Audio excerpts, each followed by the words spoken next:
Hi, this is Jov. Welcome back sa ating channel. Alamin natin kung ano update sa inyong love life. Paalala lang po, timeless gabay tarot reading po ito. Gamitin ang reading na ito bilang gabayin lamang. Take what resonates and leave the rest.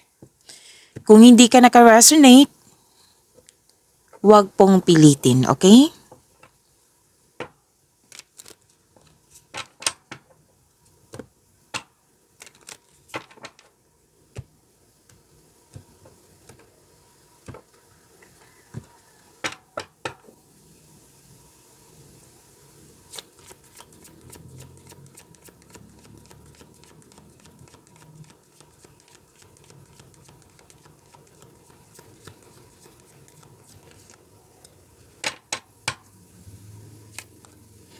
Okay.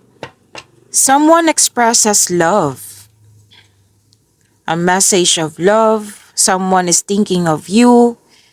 And this person is letting you know na mahal ka niya. So, someone is nagbigay ng unconditional love. Pwedeng ikaw to ang gumawa, pwedeng ikaw yung naka-receive. Yes. Pwedeng ligawan to. Oo. Pwedeng naging sweet yung person mo.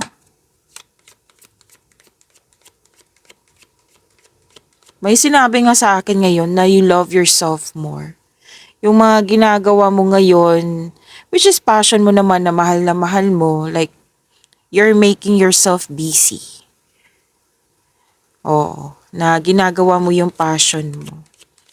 And this is good na you love yourself more.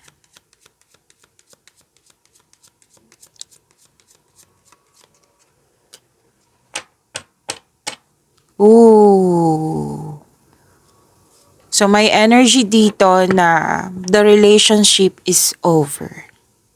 Pwedeng nangyari na to sa nakaraan na naalala mo or pinalala sa'yo. Oo. Na sinabi dito, ay ayoko na ng second chance. Kasi paulit-ulit mo na yung ginawa sa akin. Oo, hindi mo iniisip yung mga ginagawa mo na masasaktan ako pero ginawa mo. Tinuloy mo pa rin. So, itong desisyon na ito is hindi lang siya para magkaroon ng disconnection. Kasi you want growth. Kasi mas mag-grow ka pag apart. Kasi sa tingin mo na wala ng growth na nangyari pag kayo pa. Pag may connection pa kayo. And itong desisyon mo na ito na apart, separation, pwedeng kasi no second chances so hindi siya cool off. Okay? So hindi ka magsisisi sa desisyon na ito kasi ang naghihintay is magkakaroon siya ng transformation sa buhay mo. Magkakaroon ng growth. So sa desisyon na ito, magkakaroon po ng personal growth. It might be na tumawag tong taong ito or nag-text sa'yo na pinapaalam niya sa'yo na mahal ka pa rin niya. Nag-effort siya. Pero itong nakita ko dito, no second chances na eh. So most likely, ikaw yung gumawa nito. Talagang it's over. Yan. It's time to move on. And sinabi naman ng card dito na hindi ka magsisisi sa desisyon na ito. Kasi yung nag-aabang, transformation talaga at growth. Magkakaroon ng growth.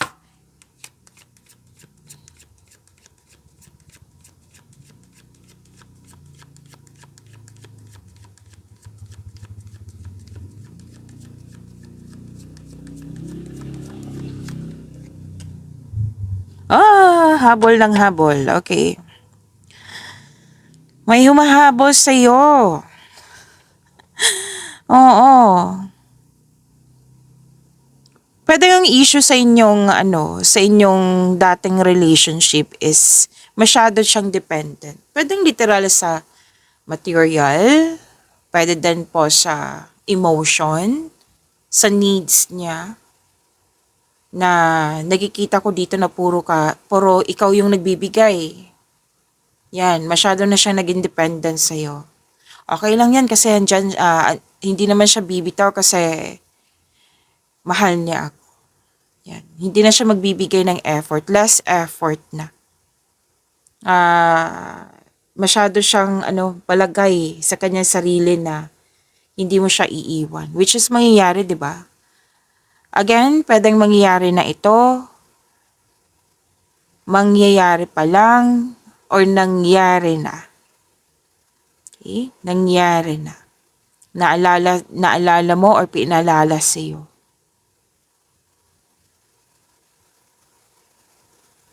So, fear of abandonment issue. Na pwede din na ikaw to, na isa sa inyo na may fear of abandonment issue. And I believe this person, yung person to. Kasi 'di ba, nag-express pa siya ng love, nag-e-effort siya na talagang sinabi niya sa'yo na this person is asking for second chance. Naghahabol siya sa iyo. Kasi ayaw niyang iwan. It might be this is about pride niya. 'Di ba merong ganyan na tao na ayaw iwan kasi hindi sa pagmamahal kundi pride niya. Okay? So may naghahabol sa iyo dito.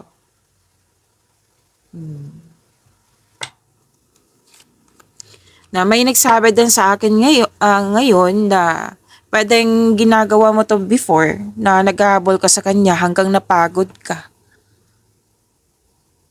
Na ikaw lang yung nagbibigay ng best para manatili, magkaroon ng stability sa inyong relasyon, pero ikaw, ubos na ubos na. Hanggang sa napagod. Nakakapagod talaga yan. Basta ikaw lang parate. Dapat kasi ang relationship, bigayan. Like, kayong dalawa ang mag-effort. Kayo ang dalawang magtutulungan. Kasi teamwork yan eh. Teamwork, para magkaroon ng paglago, mag-level up sa inyong relasyon. Hindi sa nagmamadali, yung maging kalma lang. Yan. As long na magkasundo, may plano sa buhay. So ito, this person ay talagang hinahabol ka niya ng dahil sa pride niya.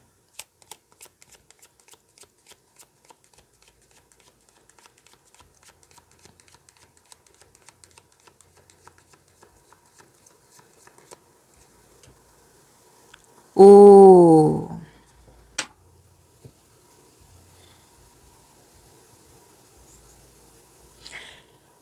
Kung may issue kayo, kung may concern kayo ngayon na regarding sa taong babalik, talagang mag-ingat. Kasi hindi talaga, yung concern niya, mahal na mahal kita. So, maging maingat kasi sinasabi ng yung card dito na may intention, may masamang hangarin. Clever Talagang hindi maganda yung hangarin niya. Kung tatanggapin mo pa tong taong ito, talagang mabibigatan ka.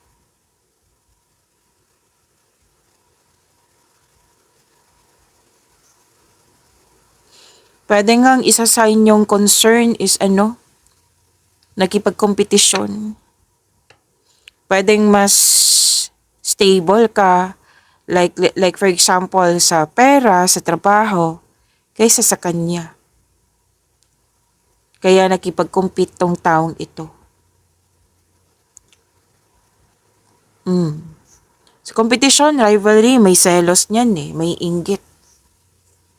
So, nakikita ko sa ugali na ito, clever, tuso, mandaraya. So, kung may sitwasyon dito na naghahabol, nagpaparamdam pa ito kasi nagpaparamdam dito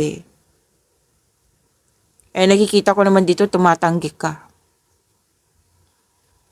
Maging maingat talaga kasi kung tatanggapin mo siya, sinabihan ka ng card mo, mas mabibigatan ka. Magbibigay talaga ng sakit ng ulo to.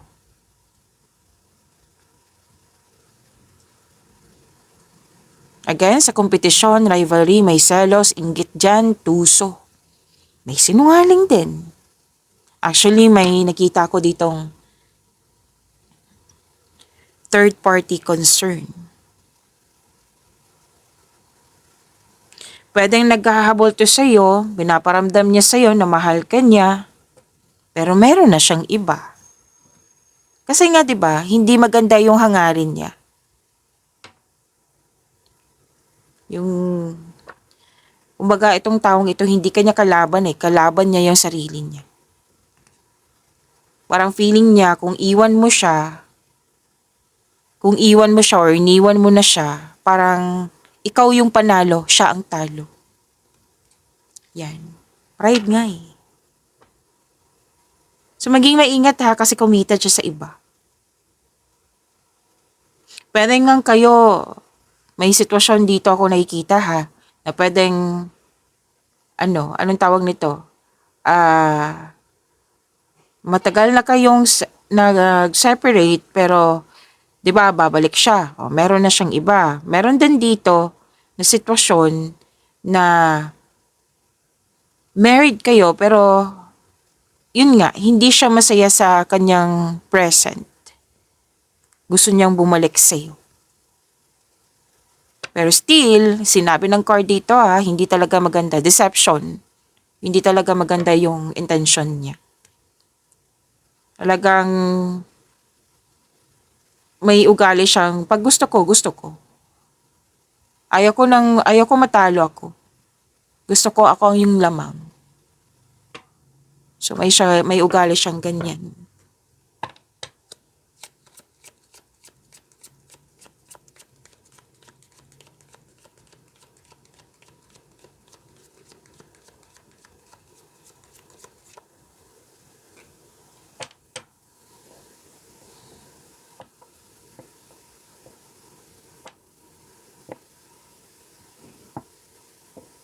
Actually, nakikita ko dito habang kausap mo siya or naalala mo yung mga nangyari sa nakaraan niloko kanya.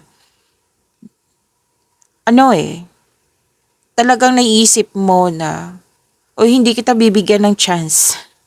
Sobra-sobra yung sakit na naramdaman ko dati.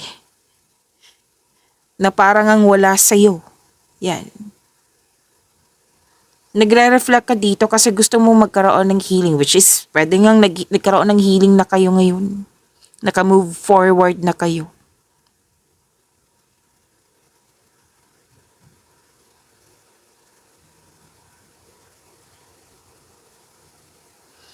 Actually, sinasabi niya dito na kumbaga may dito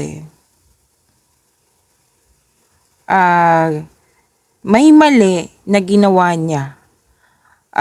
Paano ba to sabihin? Yung, di ba, may mali ka din. Dapat patawarin mo ako kasi pinatawad kita before. Yan. Kasi may mali siya, di ba? So, pinaalala niya sa'yo na, di ba may mali ka before? Dapat patawarin mo ako kasi pinatawad kita before sa mali mo. May mga ganyan na nakikita po. At nakikita ko naman dito talagang pinag-isipan to na mabuti na bibigyan ko ba to ng second chance or hindi. Pero mas nakikita ko dito na naalala mo talaga na yung nasaktan ka before. Nasaktan ka before at ito yung dahilan na no second chance na. So kuha pa tayo.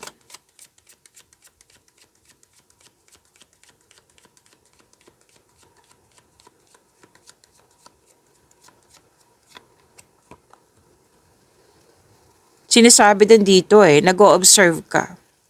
Pwedeng kausap mo siya, nag-o-observe ka kung paano yung body language niya. Kung tumitingin ba to sa'yo. It might be, alam mo kung paano, kung nagsisinungaling yung tao through body language. Mm. Okay. So, healing talaga. Nakikita ko dito yung you're into sa healing. Ilang beses lumabas dito? 3. Na gusto mo mag-focus muna sa sarili. Naka-decide ka na ayaw mo na kasi may self-worth. Okay? Baga, ayoko ng ganito. Ayoko na mag-isip ng sa mga nangyari sa nakaraan. I-release ko na yan. Kasi gusto ko ng panahon na para magkaroon ako ng healing. Okay? Na-appreciate mo nga yung mga ginagawa mong pagtanggi, lalo na pagtanggi.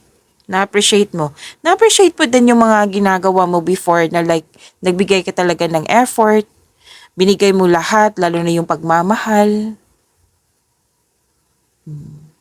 So, let's proceed.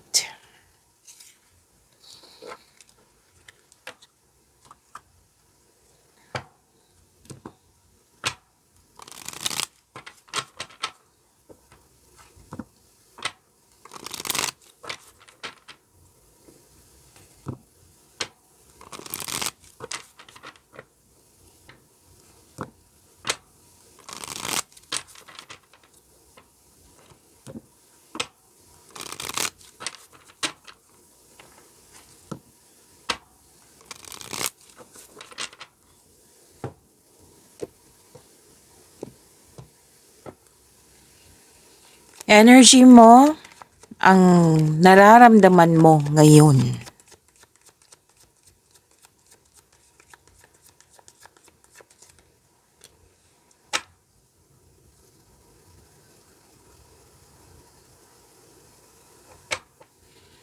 Ang nakatagong emotion o takot mo na hindi mo sinasabi.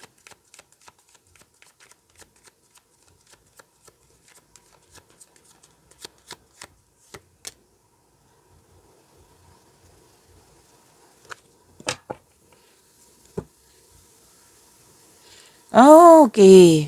Grabe yung pag-alala. Pwede din overthinking to. Overthinking. Malala. So, alam naman natin, di ba, kung paano makawala dyan sa overthinking na yan. Time for reflection, mindfulness cues, harapin at bigyan ng solusyon. Kung hindi pa kaya, then change the channel. Baka kailangan mo ng kausap. And it's normal naman kasi na maalala mo yung nakaraan.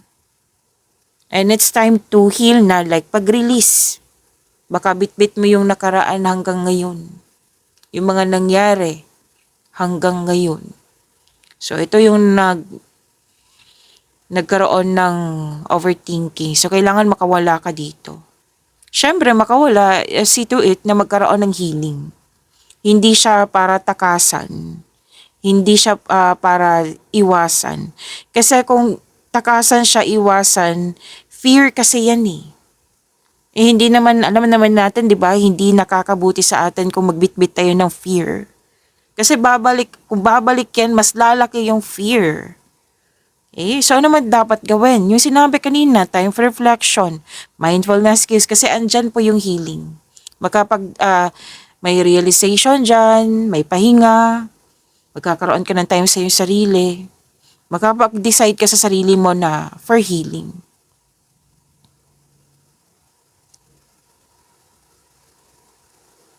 Kung masyado ka ng pagod, magpahinga. Kailangan mo na kausap eh. Nagbibigay kasi ito ng worries or anxiety sa iyo. Pwede ngang malala yung trauma mo sa kanya. Like, yung sinabi kanina na tatawag or text sa iyo.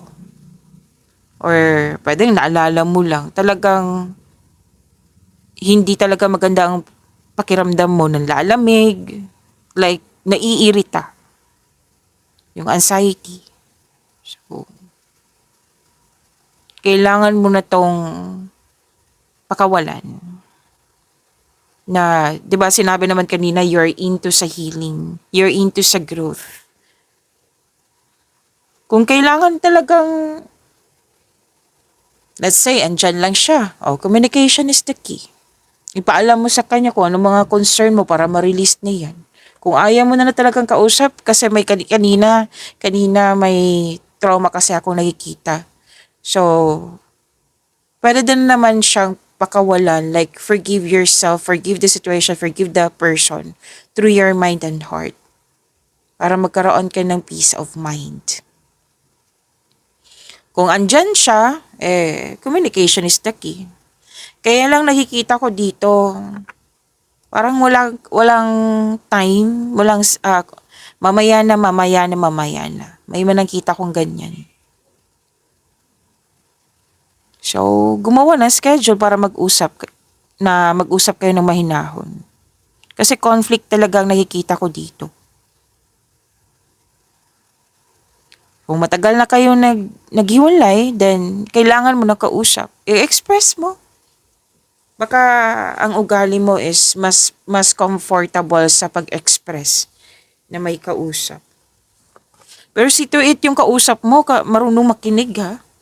Baka habang nagsishare ka dyan, puro na siya judge. Diba? Yung alam mo makakatulong sa'yo. Kung ayaw mo, kung may trust issue ka, then journal or diary. Alam mo, adult na ako. Nalaman ko na malaking tulong talaga yung journal. Why? May express mo lahat ng nasa isip mo, mapunta sa isang pahina, tapos the next day, in the next hour, pagtapos ng nasulat, lahat-lahat yung nasa isip mo. Habang binabasa mo kasi to, lalabas yung mga ideas, solusyon sa inyong problema, sagot sa inyong katanungan, mas makilala mo yung sarili mo. Ganito pala ako. Ganito pala ako magmahal. Ganito pala yung response ko sa kanya. Ganito pala siya. Hindi ko to nakita before. Yan. Andyan discovery. Self-discovery din. So, kailangan mong kumilos, make change. Ma-overcome mo rin to. Basta willing ka lang makawala dyan. Kung hindi mo na talaga kaya, kung kailangan mo ng kausap, then go ahead. Okay? Malalampasan mo naman po ito.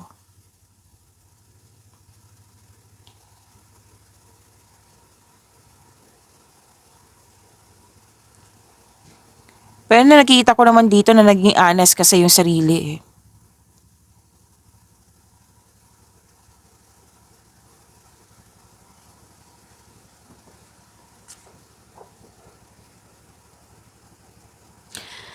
Okay, so ang question, ang nakatagong emotion mo, takot na hindi mo sinasabi. Yung unfair treatment, na sobrang unfair niya. Naging unfair ka din sa sarili mo. Like alam mong hindi na tama, ginagawa mo pa rin kasi yan kang magmahal.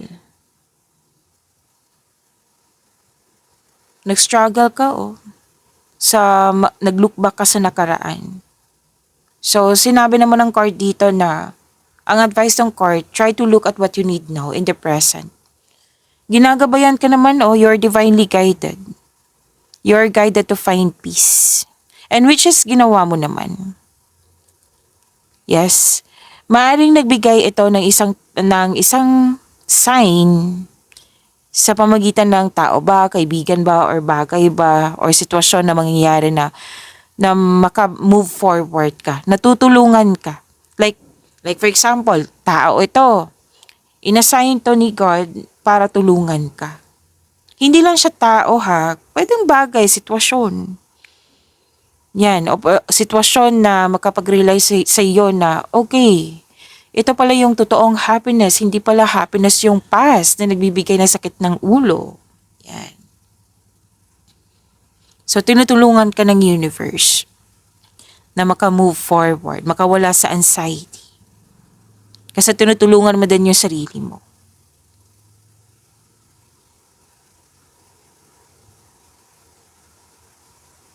Grabe na yung pasensya mo, pag-intindi. So now, nakikita ko dito, talagang, okay, hindi to nakakabuti sa akin. Like, Inintindi mo eh. So this is normal. So kailangan ko mag-make change. Tulungan ang sarili ko kasi hindi ko gusto to. Na talagang limit na limit yung, like hindi lumalabas yung galing mo pag andyan siya. Hindi lumalabas yung talino mo pag andyan siya. Pag may connection. Nakikita ko nga dito na ang talino ko. Matalino ako. Bakit ako ganito ka pabaya sa sarili ko? Like, ganito ako magmahal? Like, kine-question mo eh. Pero nakikita ko dito na, di ba personal, yung self-discovery, mas nakilala mo yung sarili mo. At yun, nag-decide ka na you have to, yung baga mag-move forward na ako, i-release ko na to. Tutulungan ko yung sarili ko. Like sinuko mo lahat kay God yung mga worries mo, anxiety mo. At may divine timing dito. Magiging balanse yung emotion mo na dati sobrang gulo.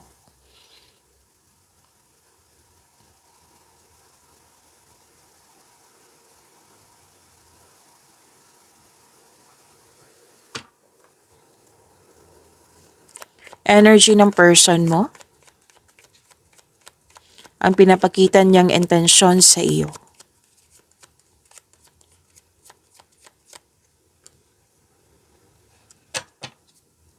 Energy ng person mo, ang totoong nasa isip niya o pinagdadaanan niya ng patago. Gusto nga niyang makipag-ayos. Gusto niyang mabalik yung dati na okay ka pa sa kanya. Gusto niyang, yes, maging stable na like, okay na. Gusto niya maging kayo. Oo. Gusto niyang maunawaan mo siya. Gusto mo niyang tanggapin mo siya. Kasi nga, kahit apart kayo, talagang sinasabi sa kanyang sarili na, okay, bakit hindi ko siya makakalimutan sa bawat tingin ko sa isang bagay, sa mga tao, sa sitwasyon, naalala ko pa rin siya. Yan. Kasi naniniwala tong taong ito, it might be destiny kayo.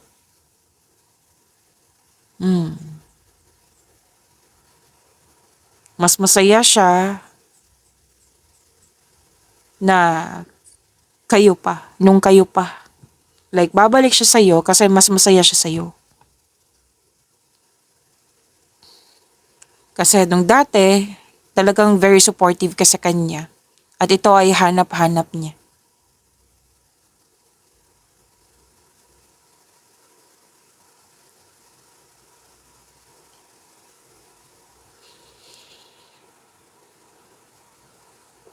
Okay, so,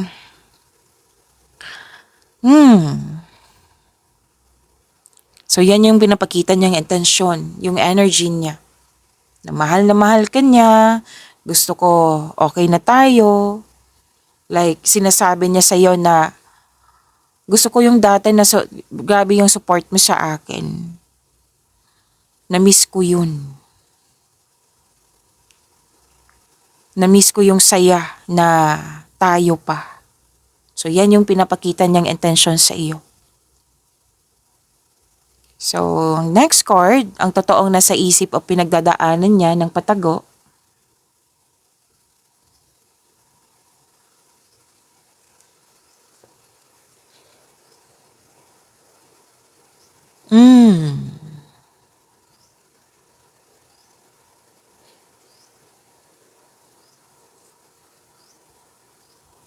Actually, yung kayo pa,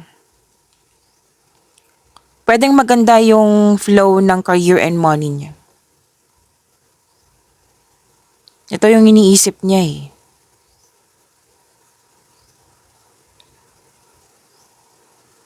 Yara sa sinabi kanina na mas masaya siya sa'yo.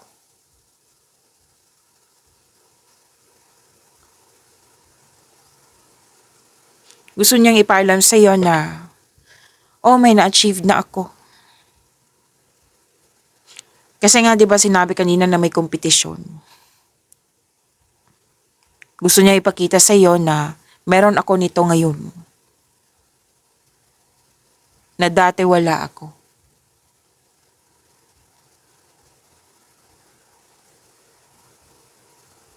So, pwedeng naging arrogante to. Sinabi kasi ng Cord eh.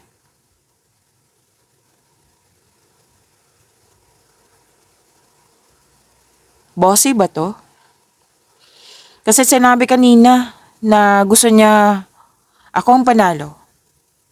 Hindi pa kami tapos kasi gusto kong ipamukha sa kanya, ipakita sa kanya na ako ang panalo. Hindi ako papayag na ako ang talo. May hindi pa kami tapos.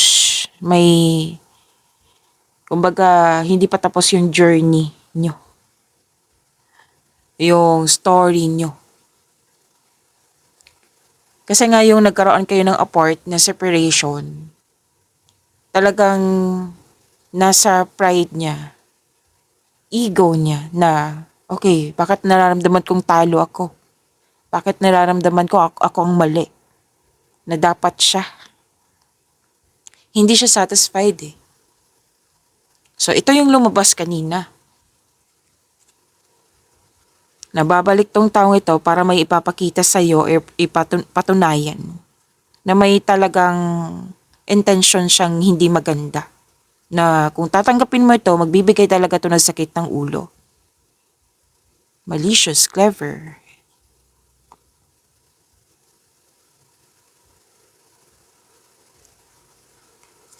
Pwede may marami nagsabi sa kanya na baka ikaw yung mali. Kasi sa mga, di ba? Baka may nagsabi sa kanya na mali siya tapos nararamdaman niya ngayon na mali niya talaga. So babawi siya para siyang magbukhang tama. Pwedeng naging bossy talaga to.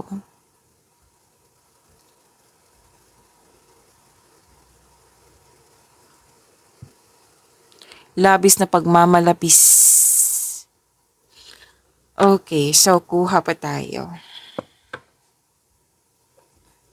Energy ng inyong koneksyon o relasyon, ang pangunahing lakas or nagpapadikit sa inyong dalawang ngayon.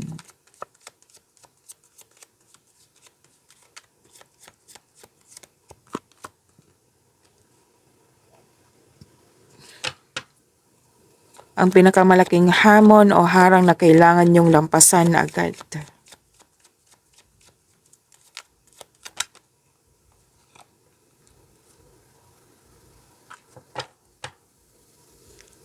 So, ang question, energy nitong dalawa ha?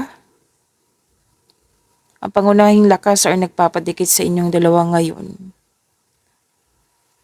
O lumabas pa rin.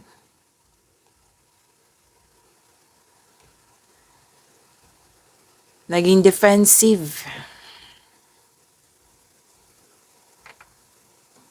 Like, pinoprotektahan ng sarili.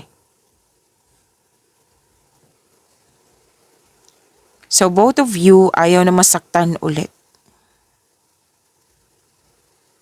Naging guarded. Umiiwas ka nga ng away dito or confrontation. Kasi ayaw mo na masaktan eh. Nililimitahan mo yung sarili mo. Kung maalala mo, talagang chine-change mo. Kasi ayaw mo. And that is fear. Sinabi ko naman sa inyo kanina eh, na may fear akong nakikita. So, kailangan niyang i-release para maka-move forward.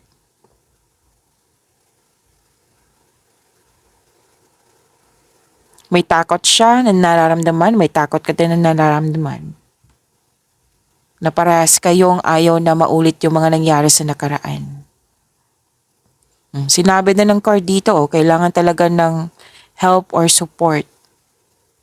Pero once ikaw yung mahaharap nito, sa fear na ito, magbibigay ito ng kaginhawaan na iyong hinahanap.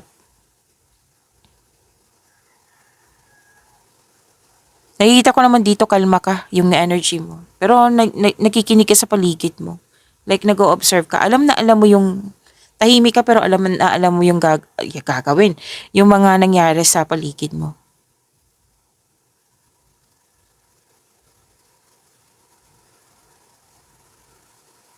Pero some of you nag-iisip dito kung tatanggapin ba to or hindi.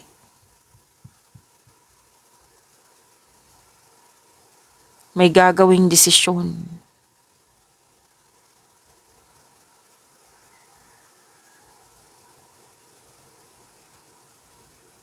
Mas nakikita ko dito yung energy ng pwedeng ikaw to na bahala na ako masaktan.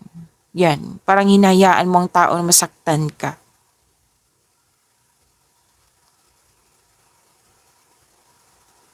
So fear talaga ang nakikita ko dito. Nabibigatan ka sa paggawa ng desisyon. So this card asks you to calm and balance. Okay?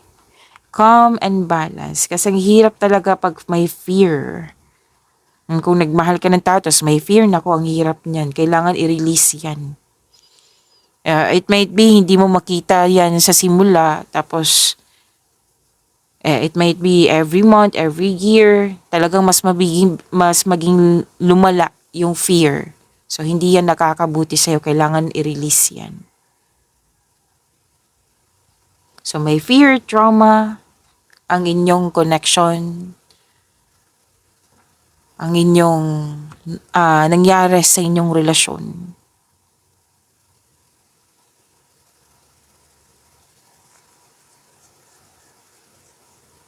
So, energy ng inyong connection pa rin ang pinakamalaking hamon o harang na kailangan nyong lampasan agad.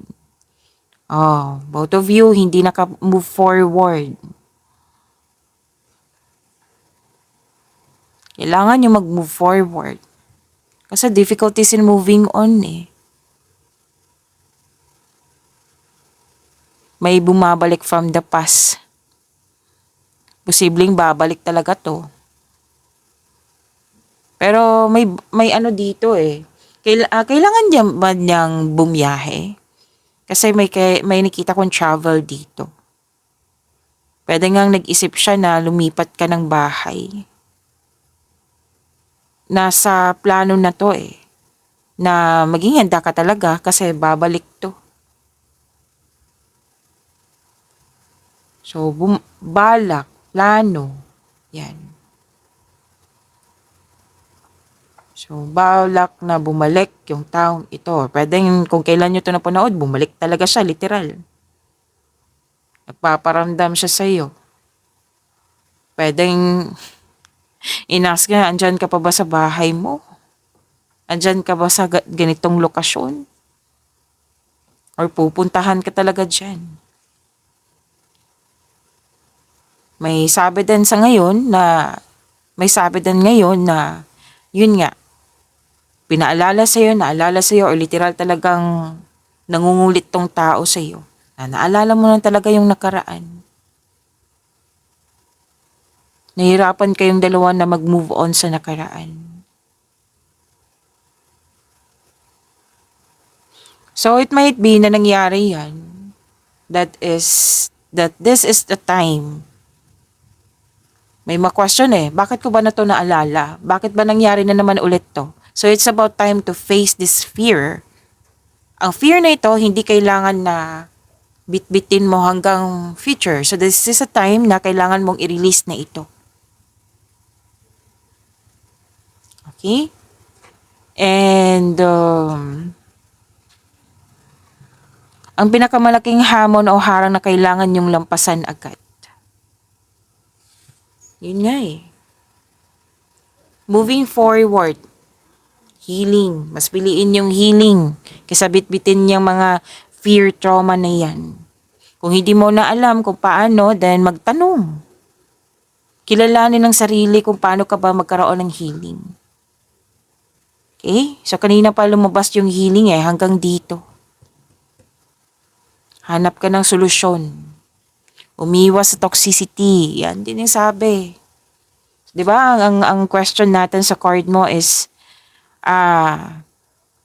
kailangan yung lampasan agad. Kailangan umiwas ka kung tapos na. Umiwas sa toxicity kasi tapos ka na dyan. Okay, so yan po. Maraming salamat. See you tomorrow.